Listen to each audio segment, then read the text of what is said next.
जुना मुंबई पुणे रस्त्यावर वावंढळ पुलावर रात्री 9:15 वाजण्याच्या सुमारास लोखंडी क्वाईल माल भरलेला कंटेनर थेट पुलावरून कोसळला।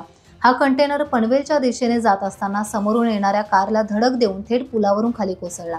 या अपघातात एकाचा मृत्यू झाला असून कारमधील दोघे जण सुखरूप आहेत। स्थानिक पत्रकार अर्जुन कदम आणि केतन कदम यांनी घटनास्थळी जाऊन शोध घेतला असता मयत व्यक्तीचे ड्रायव्हिंग लायसन्स मिळाले। त्यावर रामचंद्र वर्मा असे नाव असून वडाळा मुंबई असा पत्ता आहे। या पुलामुळे आणखी किती लोकांचे जीव जाणार असा प्रश्न आता उपस्थित होतोय।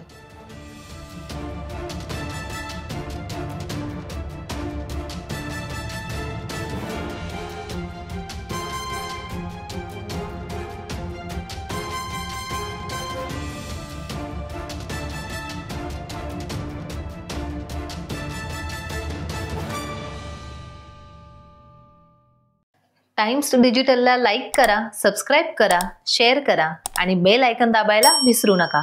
पाहत रहा टाइम्स डिजिटल।